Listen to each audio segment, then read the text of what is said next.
아니, 시아버지가 며느리 씻기는 게 말이 되냐? 그것도 젊은 여자를. 우리 때는 상상도 못할 일이었는데.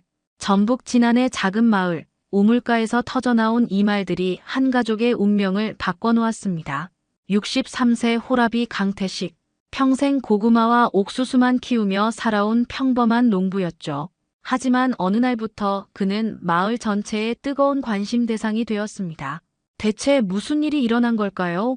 아들과 며느리, 두 명의 휠체어를 동시에 돌보게 된 이 남자. 마을 사람들은 말도 안 된다며 손가락질했지만 강태식에게는 선택의 여지가 없었습니다.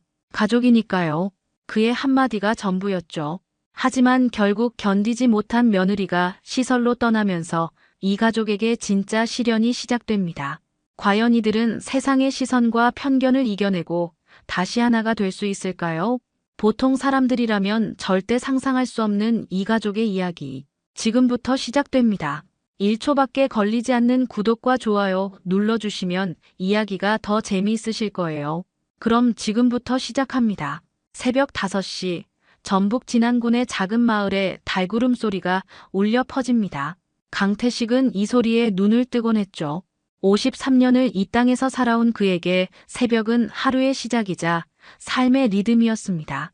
오늘도 또 하루구나. 태식은 낡은 이불을 젖히며 몸을 일으켰어요. 관절 여기저기가 쑤시지만 아픈 티는 내지 않습니다. 세수를 마치고 부엌으로 향하는 발걸음은 여전히 단단했죠. 아들 진우가 서울로 떠난 지 벌써 3년째입니다.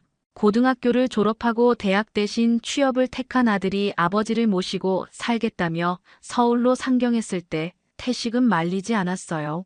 젊은 놈이 꿈이 있다면 응원해주는 게 아버지 도리라고 생각했거든요. 매달 20만 원씩 보내오는 용돈을 받을 때마다 태식은 마음이 뭉클했습니다.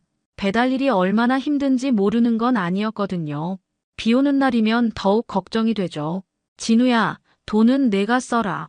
아버지는 괜찮다. 전화로 몇 번이나 말했지만 아들은 고집이 셌습니다. 아버지, 저 혼자 잘 살겠다고 서울 온 게 아니에요. 우리 함께 살 집 마련하고 있으니까 조금만 기다려주세요. 그런 아들이 자랑스러웠어요. 20년 전 아내를 위암으로 잃고 홀로 키운 아들이 이렇게 듬직하게 자란 게 감사할 따름이었죠. 오늘도 태식은 밭으로 향했습니다. 올해 심은 고구마가 제법 잘 자라고 있어요. 가을이면 좋은 수확을 거둘 수 있을 것 같았죠. 옥수수밭도 마찬가지였습니다.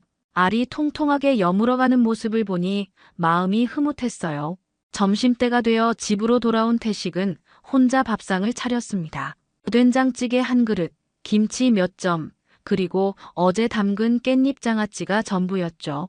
소박한 상차림이지만 태식에게는 충분했어요. 진우가 오면 고기도 사다가 구워줘야겠다. 혼잣말을 하며 밥을 먹는 태식의 얼굴에는 미소가 번졌습니다. 아들이 곧 돌아올 거라는 기대감 때문이었죠. 진우는 전화할 때마다 아버지, 조금만 더요. 집 계약금 거의 다 모았어요 라고 말했거든요.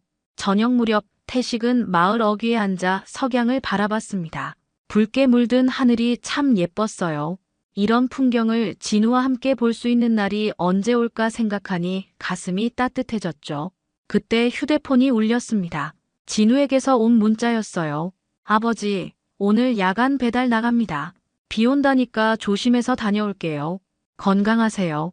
태식은 문자를 보며 걱정스러운 마음을 감출 수 없었어요. 비 오는 날 배달이 얼마나 위험한지 알고 있었거든요. 하지만 아들을 믿고 기다리는 수밖에 없었죠.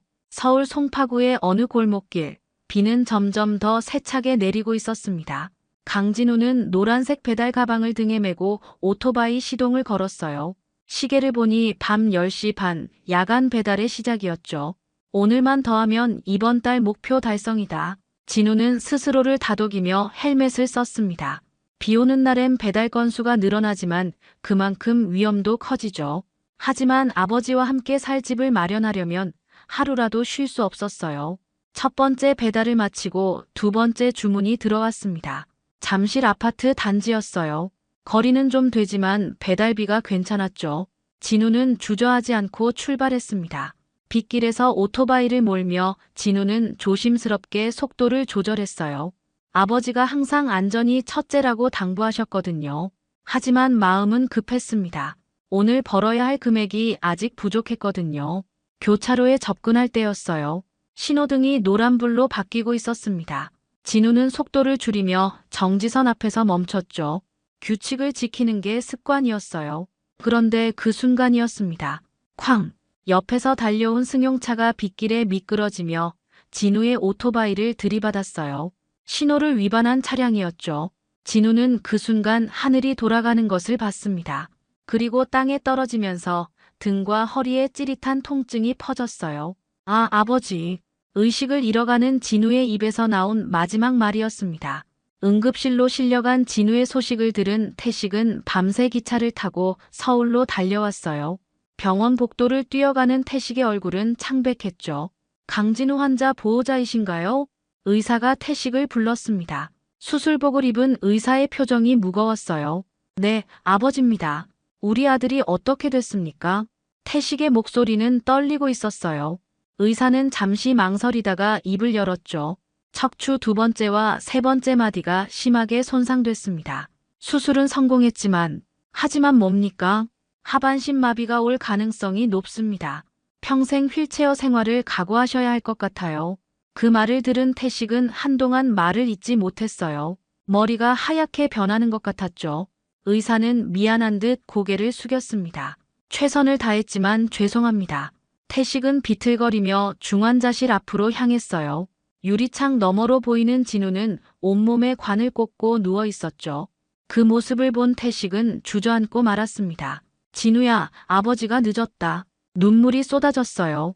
30년 농사일로 거칠어진 손으로 얼굴을 가리며 태식은 오열했죠.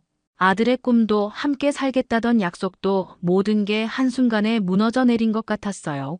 며칠 후 의식을 되찾은 진우에게 의사가 상황을 설명했습니다. 진우는 담담하게 들었지만 혼자 있을 때면 눈물을 참을 수 없었어요. 아버지, 이제 어떻게 하죠? 진우의 질문에 태식은 아들의 손을 꽉 잡았습니다. 괜찮다. 우리 함께 고향으로 돌아가자. 진안으로 돌아온 지 한 달이 지났지만 집안은 여전히 조용했습니다. 강진우는 안방에만 틀어박혀 나오려 하지 않았어요. 창문으로 들어오는 햇빛조차 싫어하며 커튼을 꽁꽁 쳐놓고 지냈죠. 강태식은 새벽부터 아들을 위한 하루를 시작했습니다. 먼저 죽을 끓였어요.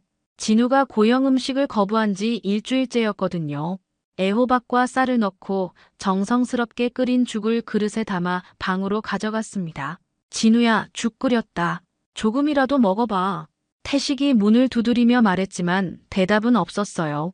문을 살짝 열고 들어가니 진우는 이불을 뒤집어 쓰고 벽만 바라보고 있었죠. 아들아, 이러면 안 된다. 밥은 먹어야지. 태식은 침대 옆에 죽그릇을 놓고 진우의 어깨를 살며시 흔들었습니다. 진우는 여전히 반응이 없었어요. 태식은 한숨을 쉬며 방을 나왔죠. 점심때도 마찬가지였습니다. 미역국과 밥을 해가도 진우는 거들떠보지도 않았어요. 저녁이 되어서야 간신히 물 한 모금을 마셨을 뿐이었죠. 태식은 진우의 몸을 씻겨주려 했지만 진우가 완강히 거부했습니다. 싫어요. 그냥 놔두세요. 아들아, 이러면 몸이 더 안 좋아진다. 몸이 안 좋아지면 어때요? 어차피 이미 망가진 몸인데. 진우의 목소리에는 절망만이 가득했어요. 태식은 더 이상 강요하지 못하고 물러서야 했죠. 밤이 되면 태식은 진우 방 앞에서 뜬 눈으로 지새웠습니다.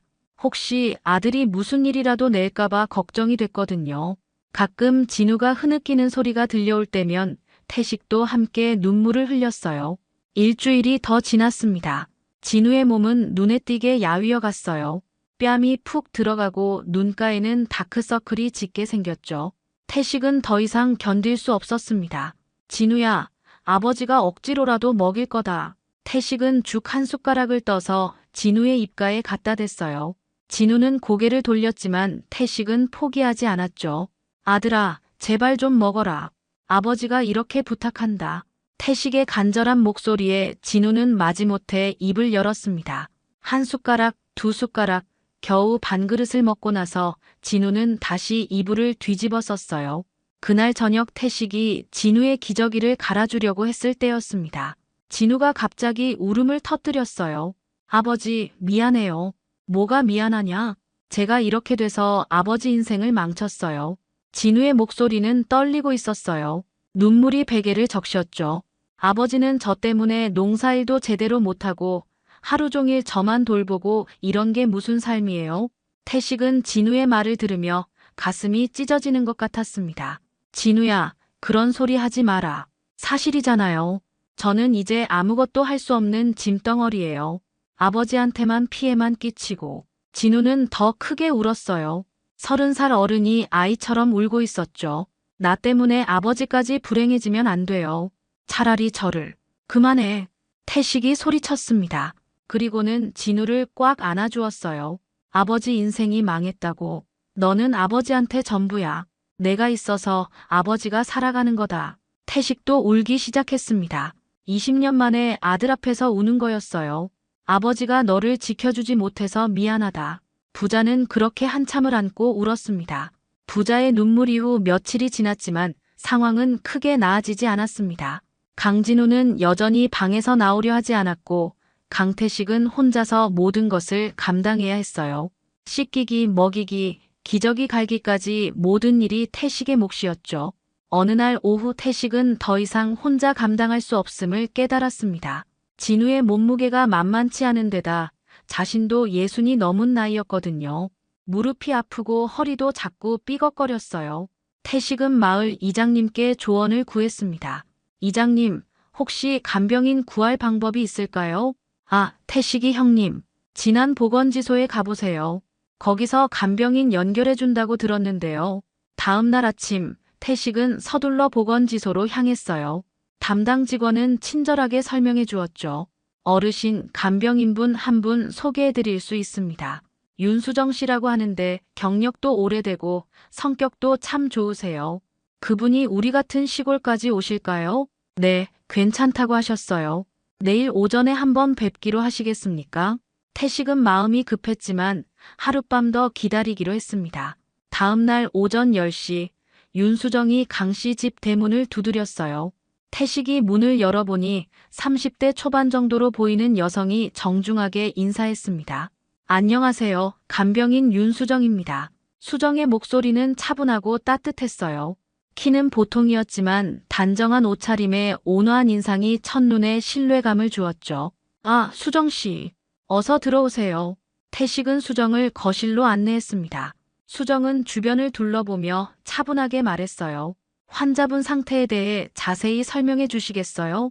태식은 진우의 사고 경위부터 현재 상황까지 상세히 설명했습니다. 수정은 진지하게 들으며 가끔 고개를 끄덕였어요. 환자분이 현재 우울증세가 심한 것 같네요. 식사도 거의 안 하신다고 하셨죠?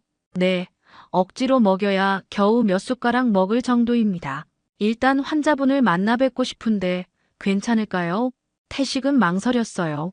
진우가 낯선 사람을 만나는 것을 극도로 꺼려했거든요.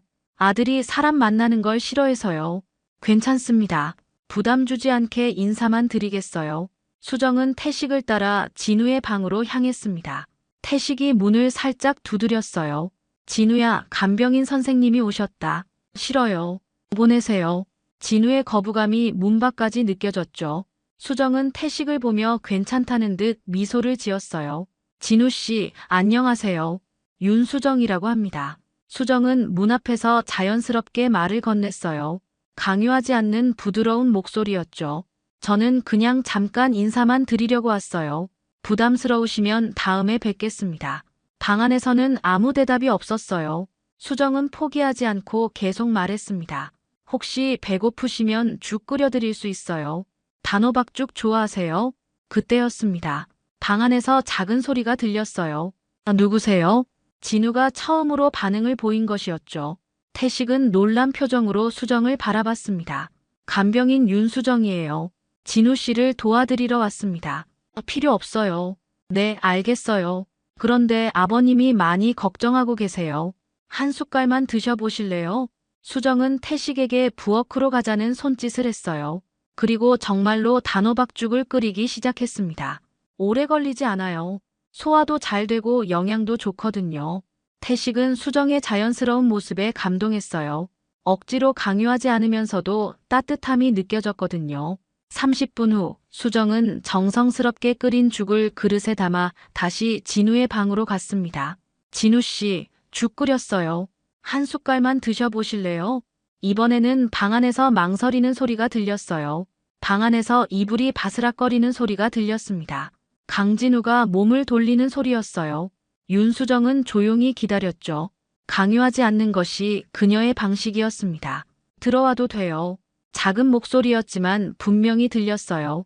강태식은 깜짝 놀랐습니다. 한 달 동안 아무도 방에 들이지 않던 진우가 처음으로 허락한 것이었거든요. 수정은 조심스럽게 방문을 열고 들어갔어요. 커튼이 쳐져 있어 방 안이 어두웠지만 진우의 모습은 보였죠.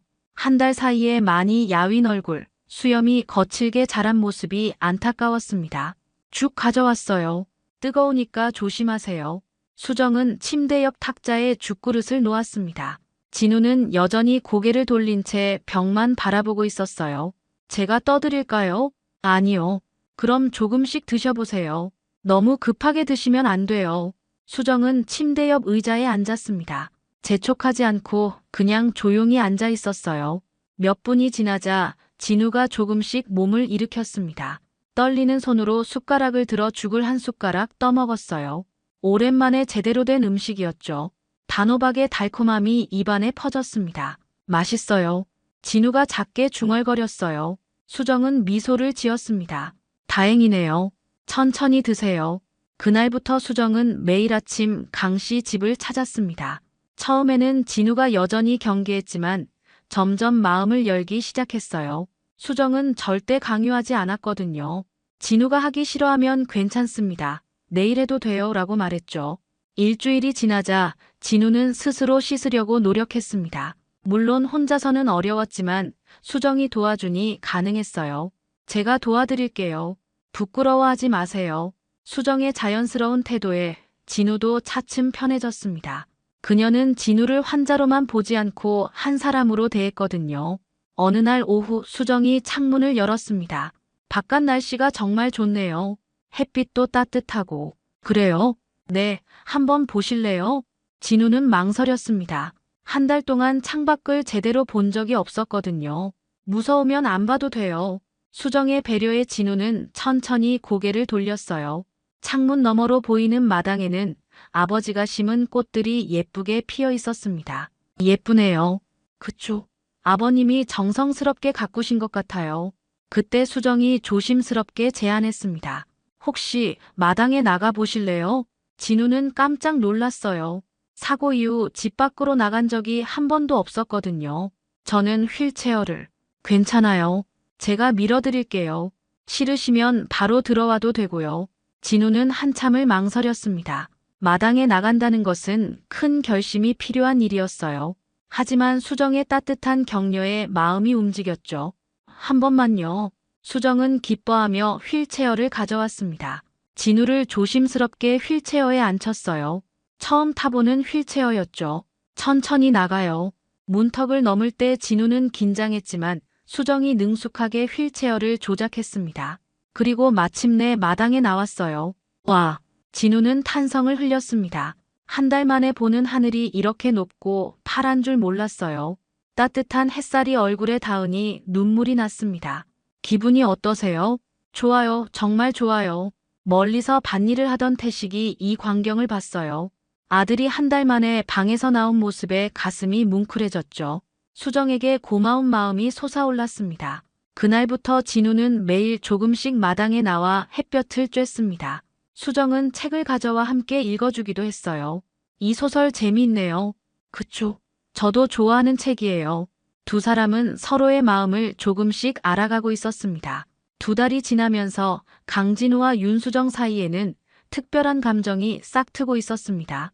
매일 함께 보내는 시간이 늘어나면서 서로에게 의지하게 됐죠. 진우는 수정이 없는 하루를 상상할 수 없게 되었고 수정 역시 진우를 단순한 환자 이상으로 생각하기 시작했어요.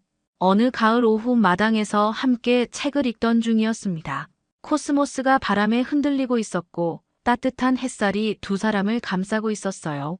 수정 씨, 진우가 조심스럽게 입을 열었습니다. 평소보다 목소리가 떨리고 있었어요. 네, 진우 씨. 제가 제가 이런 말 해도 될까요? 수정은 책을 내려놓고 진우를 바라봤습니다. 진우의 얼굴이 빨갛게 달아오른 것을 볼 수 있었어요. 저는 수정 씨가 없으면 안 될 것 같아요. 처음엔 간병인으로 만났지만 이제는 진우는 말을 잇지 못했습니다. 자신 같은 사람이 사랑을 고백해도 되는 건지 확신이 서지 않았거든요. 진우 씨, 수정이 먼저 말했어요. 그녀의 목소리도 떨리고 있었죠. 저도 마찬가지예요. 처음엔 그냥 일이라고 생각했는데 언제부터인가 진우 씨 생각만 하게 됐어요. 두 사람은 서로를 바라보며 미소를 지었습니다. 말하지 않아도 서로의 마음을 알 수 있었어요. 그럼 저와 결혼해 주실래요? 진우의 갑작스러운 청혼에 수정은 깜짝 놀랐습니다. 하지만 대답은 이미 마음속에 있었어요. 진우 씨라면 저도 좋아요. 두 사람은 서로의 손을 잡았습니다. 휠체어에 앉은 진우와 의자에 앉은 수정. 그 모습을 멀리서 지켜보던 태식은 눈시울이 붉어졌어요. 아들이 다시 웃을 수 있게 된 것만으로도 감사했는데 이제 사랑까지 찾았다니 얼마나 다행인지 몰랐죠. 한 달 후 강씨 집 마당에서 소박한 결혼식이 열렸습니다. 마을 이장님과 몇몇 이웃들이 참석했어요. 화려하지는 않았지만 진심이 담긴 결혼식이었죠. 진우야, 수정아, 축하한다. 태식은 두 사람을 축복하며 눈물을 흘렸습니다. 아들이 이렇게 행복해하는 모습을 보니 마음이 벅찼어요. 신혼생활은 평화로웠습니다. 수정은 아예 강씨 집에서 살게 됐고 진우는 날마다 밝아졌어요. 두 사람은 함께 요리를 하고 책을 읽고 마당에서 시간을 보내며 소소한 행복을 누렸죠. 그런데 결혼한 지 2달이 지난 어느 날이었습니다. 수정이 부엌에서 설거지를 하다가 갑자기 비틀거렸어요. 수정은 다리에 힘이 빠지는 것을 느꼈습니다. 순간적으로 몸의 균형을 잃었지만 싱크대를 붙잡고 간신히 버텼어요. 괜찮을 거야. 그냥 피곤해서 그런 거겠지. 수정은 스스로를 달랬습니다. 하지만 며칠이 지나면서 증상은 더 심해졌어요. 다리에 힘이 들어가지 않고 가끔 저린 느낌이 올라왔죠. 수정아, 너 요즘 이상하다. 병원에 가봐야 하는 거 아니야? 진우가 걱정스럽게 말했습니다. 수정의 걸음걸이가 평소와 달랐거든요. 괜찮아요. 그냥 좀 피곤해서 그래요. 수정은 애써 괜찮은 척했지만 상황은 점점 나빠졌습니다. 결국 일주일 후 수정은 걷기조차 힘들어졌어요. 수정아, 진우가 소리쳤습니다. 수정이 거실에서 갑자기 쓰러진 것이었어요. 태식도 급하게 달려왔죠. 얼른 병원에 가자. 태식과 진우는 수정을 급히 병원으로 데려갔습니다. 응급실에서 여러 검사를 받은 후 의사가 심각한 표정으로 말했어요. 희귀 척수염으로 보입니다. 염증이 척수를 압박해서 하반신 마비가 올 수 있어요. 그 말을 들은 순간 진우와 태식은 말을 잃었습니다. 방금 전까지 행복했던 일상이 한순간에 무너지는 것 같았어요. 치료는 가능한가요? 진우가 떨리는 목소리로 물었습니다. 최선을 다해보겠지만 쉽지 않을 것 같습니다. 수정은 침묵 속에서 눈물만 흘렸어요. 이제 막 찾은 행복이 다시 멀어져 가는 것 같았죠. 희귀 척수염 진단을 받은 윤수정은 결국 휠체어 생활을 시작하게 됐습니다. 병원에서 퇴원한 지 일주일이 지났지만 집안 분위기는 무겁기만 했어요. 이제 강태식은 2명의 휠체어 환자를 동시에 돌보아야 하는 상황이 된 것이었죠. 새벽 5시, 태식의 하루가 시작됐습니다. 먼저 진우의 기저귀를 확인하고 갈아주었어요. 그 다음은 수정의 차례였죠. 수정은 처음엔 시아버지에게 이런 일을 맡기는 것이 부끄러워 극구 사양했지만 진우 혼자서는 도저히 불가능한 일이었습니다. 수정아, 부끄러워하지 마라. 우리가 가족이잖냐. 태식은 며느리를 달래며 조심스럽게 몸을 씻겨주었어요. 하지만 마음 한편으로는 이 모든 상황이 버거웠습니다. 60이 넘은 나이에 2명의 성인을 돌보는 일은 생각보다 훨씬 힘들었거든요. 아침 식사 준비도 태식의 몫이었습니다. 죽을 끓이고 반찬을 만들고 두 사람이 먹기 편하도록 음식을 잘게 썰어주는 것까지 모든 일을 혼자 해야 했어요. 농사일은 뒷전이 될 수밖에 없었죠. 아버지, 죄송해요. 제가 이렇게 돼서. 수정이 눈물을 흘리며 사과했습니다. 태식은 고개를 저었어요. 무슨 소리냐? 가족끼리 뭘 그런 걸 따지고 그러나. 하지만 태식의 얼굴에는 피로가 역력했습니다. 밤에는 두 사람이 번갈아가며 깨우기 때문에 제대로 잠을 잘 수도 없었거든요. 문제는 마을 사람들의 시선이었습니다. 김말순 할머니가 제일 심했어요.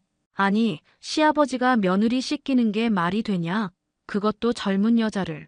쯧쯧. 우리 때는 상상도 못할 일이었는데 마을 사람들은 우물가에서 정자에서 끊임없이 수군거렸습니다. 처음에는 동정의 눈빛이었지만 점점 비난으로 바뀌어 갔어요. 강태식이 혼자 감당할 수 있는 일이 아닌데 왜 고집을 부리는지 모르겠어. 시설에 보내면 될 텐데 말이야. 무리하다가 본인까지 쓰러지면 어쩌려고. 박 이장도 태식에게 조언이랍시고 찾아왔습니다. 태식이 이렇게 사는 게 답이 아니야. 아들은 그렇다 치고 며느리까지 돌보는 건 무리가 아닌가. 이장님, 그런 소리 마세요. 수정이도 우리 가족입니다. 가족이면 뭐하나. 내가 쓰러지면 누가 돌봐. 차라리 전문 시설에 맡기는 게 낫지 않겠나. 태식은 답답했지만 이장의 말을 무시할 수도 없었어요. 마을에서 계속 살려면 이웃들과의 관계도 중요했거든요. 상황은 더욱 악화됐습니다. 어느 날 오후 면사무소 복지팀 직원인 정경이가 실태 조사를 위해 찾아온 것이었어요. 안녕하세요. 면사무소 복지팀입니다. 신고가 들어와서 실태 조사를 나왔어요. 신고요? 태식은 당황했습니다. 누가 신고를 했는지 짐작은 갔지만 믿고 싶지 않았어요. 시아버지가 며느리를 직접 돌보고 계신다는 신고였습니다. 혹시 부적절한 일은 없으신지. 정경희의 질문에 태식은 화가 났습니다. 부적절하다니요? 가족을 돌보는 게 왜 부적절합니까? 아니에요. 오해하지 마세요. 다만 전문적인 케어가 필요한 상황에서 가족이 감당하기에는 무리가 있을 수 있다는. 그때 수정이 나타났습니다. 휠체어를 타고 나온 수정의 얼굴은 창백했어요. 저 때문에 이런 일이 벌어지는 거죠? 수정은 떨리는 목소리로 말했습니다. 시설로 가겠어요. 더 이상 가족들에게 피해를 끼칠 수는 없어요. 수정아, 무슨 소리야? 진우가 소리쳤지만 수정의 마음은 이미 굳어져 있었어요. 진우 씨, 미안해요. 정말 미안해요. 수정은 눈물을 흘리며 휠체어를 돌려 방으로 들어갔습니다. 태식은 면사무소 직원을 노려봤어요. 당신들이 가족을 갈라놓고 있는 거 아닙니까? 어르신, 진정하세요. 우리는 도움을 드리려고. 그날 저녁 수정은 짐을 쌌습니다. 많지 않은 옷가지들을 가방에 담으면서 계속 눈물을 흘렸어요. 윤수정이 시설로 떠난 후 강씨 집은 마치 생명이 빠진 것처럼 조용해졌습니다. 강진우는 다시 방에 틀어박혀 나오려 하지 않았고 강태식은 혼자 모든 일을 감당해야 했어요. 하지만 이전보다 훨씬 힘들었습니다. 수정이 없는 집은 너무나 적막했거든요. 수정이는 잘 지내고 있을까? 태식은 하루에도 몇 번씩 이런 생각을 했어요. 며느리를 시설로 보낸 것이 과연 옳은 일이었는지 확신이 서지 않았죠. 가족을 지키지 못한 것 같아 자책감이 들었습니다. 진우는 더욱 심각했어요. 수정과 함께 보낸 행복했던 시간들이 꿈만 같았습니다. 다시 혼자가 된 현실을 받아들이기 힘들었어요. 아버지, 수정이는 언제 돌아와요? 아들아, 수정이는 시설에서 더 나은 치료를 받고 있다. 거짓말이에요. 수정이는 집에 있고 싶어 했어요. 진우의 말이 맞았습니다. 수정은 정말로 집으로 돌아오고 싶어 했거든요. 시설 생활은 수정에게 고통스러운 시간이었어요. 전문적인 치료는 받을 수 있었지만 마음은 계속 집에 있었죠. 매일 밤 진우와 태식을 생각하며 눈물을 흘렸습니다. 수정 씨, 가족들이 면회 오셨어요. 일주일 후 시설 직원이 수정에게 알려줬어요. 태식과 진우가 면회를 온 것이었죠. 면회실에서 만난 세 사람은 모두 눈물을 흘렸습니다. 수정아, 미안하다. 아버지가 너를 지켜주지 못해서. 태식의 사과에 수정은 고개를 저었어요. 아버님이 잘못하신 게 아니에요. 제가 짐이 돼서 죄송해요. 수정아, 우리 집으로 돌아가자. 진우가 간절하게 말했습니다. 하지만 마을 사람들이 신경 쓰지 마요. 우리가 가족이잖아요.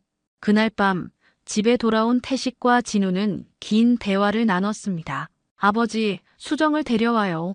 아들아, 그러면 또 마을에서 뭐라 그럴 텐데. 아버지, 우리가 남의 눈치 보며 살아야 해요. 수정이는 우리 가족이에요. 진우의 단호한 말에 태식은 깨달았습니다. 정말 중요한 것이 무엇인지 말이죠. 그래, 내 말이 맞다. 가족이 함께 사는 게 당연하지. 다음 날 아침, 태식은 시설에 전화를 걸었어요.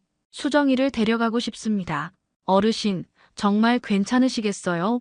돌봄이 쉽지 않으실 텐데. 괜찮습니다. 우리가 가족이니까요. 시설에서도 수정은 집으로 돌아가고 싶어 한다는 것을 알고 있었어요. 담당 사회복지사는 결국 허락했습니다. 수정 씨도 그렇게 원하시니까 대신 정기적으로 방문 서비스를 받으시기로 해요. 수정이 집으로 돌아온 날, 마당에는 코스모스가 활짝 피어 있었습니다. 태식이 수정을 위해 특별히 더 많이 심어 놓은 것이었어요.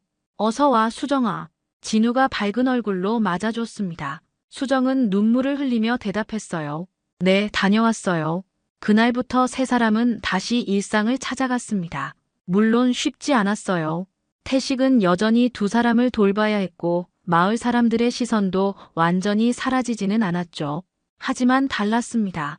이번에는 서로를 더욱 소중히 여기며 살아갔어요. 진우와 수정은 할 수 있는 일들을 찾아서 태식을 도왔습니다. 간단한 반찬 만들기, 빨래 개기 같은 집안일을 함께 했어요. 아버님, 고맙습니다. 뭐가 고맙다냐? 우리가 가족인데. 시간이 지나면서 마을 사람들도 점점 입을 닫기 시작했습니다. 강씨 가족이 서로를 돌보며 살아가는 모습을 보니 함부로 비난할 수 없었거든요. 어느 가을 저녁 세 사람은 마당에서 함께 석양을 바라봤습니다. 행복해요. 수정이 말했어요. 나도야. 진우가 대답했습니다. 태식은 두 사람을 바라보며 미소 지었어요. 힘들고 어려운 일들이 많았지만 가족이 함께 있다는 것만으로도 충분했습니다. 남들이 뭐라 하든 이들만의 방식으로 살아가면 되는 거였죠. 해가 지고 별이 뜨기 시작했습니다. 작은 시골 마을에 평화가 찾아왔어요. 오늘 이야기 어떠셨나요? 구독과 좋아요는 이미 하셨을 테니 시청자님의 의견을 댓글로 달아주세요. 항상 건강하시고 행복하세요.